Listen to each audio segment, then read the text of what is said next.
हाँ, ये आपका जो था ऑस्ट्रिया था। पोलैंड के विद्रोह को किसने कुचल दिया?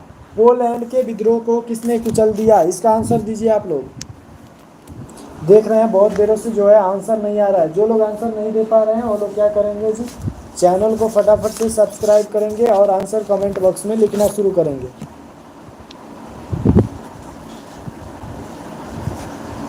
पोलैंड के विद्रोह को किसने कुचल दिया? ए आपका रूस, बी है आपका ऑस्ट्रिया, बी है आपका ब्रिटेन, सी है आपका ऑस्ट्रिया, डी है आपका फ्रांस।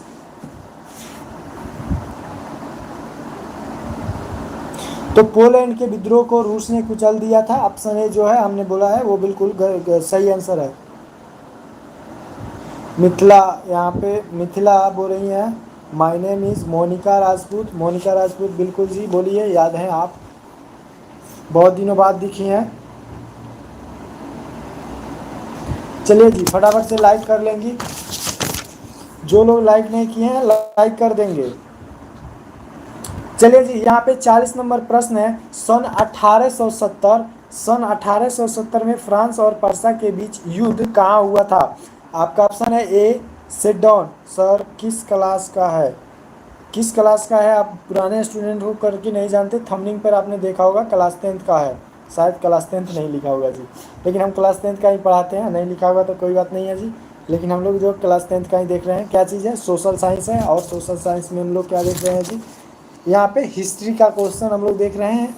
आप जो बहुत लेट आई हैं जी, तो यहाँ पे 40 नंबर यहाँ पे सन 1870 में फ्रांस और पर्सा के बीच युद्ध कहाँ जो है कहाँ हुआ था? आपका ऑप्शन है जी यहाँ पे। कोई बात नहीं, 9th में जो है, अभी तो हम लोग क्लास शुरू नहीं करेंगे जी, लेकिन मैं जो है अगले साल से 9th का जो है शुरू करेंगे, तब तक तो आप 10th में आ जाएंगी। तो जो सब्सक्राइब ही रखिएगा जी।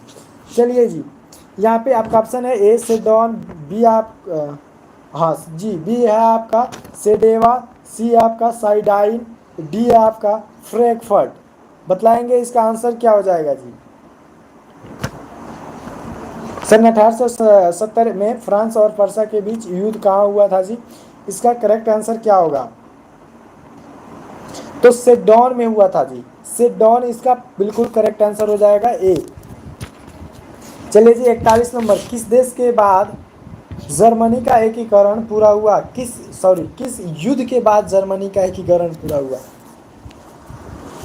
यहाँ पे जो लोग लाइक नहीं किए हैं लाइक कर देंगे। किस युद्ध के बाद जो है जर्मनी का एकीकरण पूरा हुआ? यहाँ पे आपका है ऑप्शन दिया हुआ है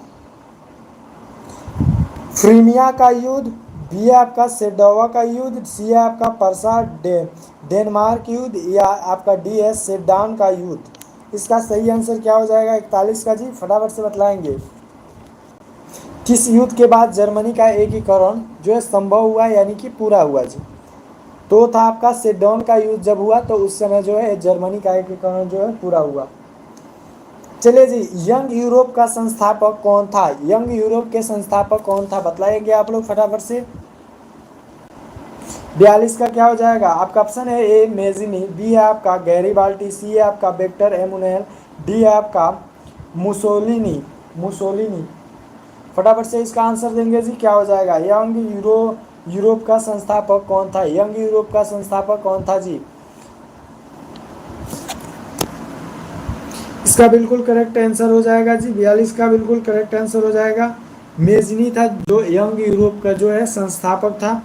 अगला प्रश्न 43 नंबर है, यूरोप का मरीज किसे कहा जाता है?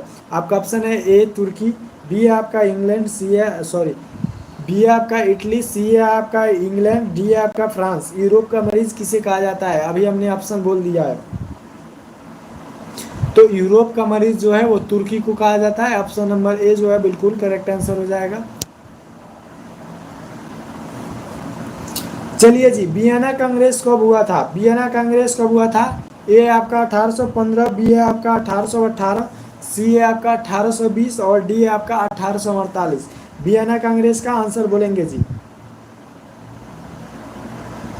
तो वियना कांग्रेस कब हुआ था जी? 1815 ईस्वी में हुआ था, ध्यान रखेंगे। वियना कांग्रेस कब हुआ था? 1815 ईस्वी में। चलिए जी 45 का, जर्मनी के एकीकरण का प्रमुख वास्तुकार कौन था? जर्मनी के एकीकरण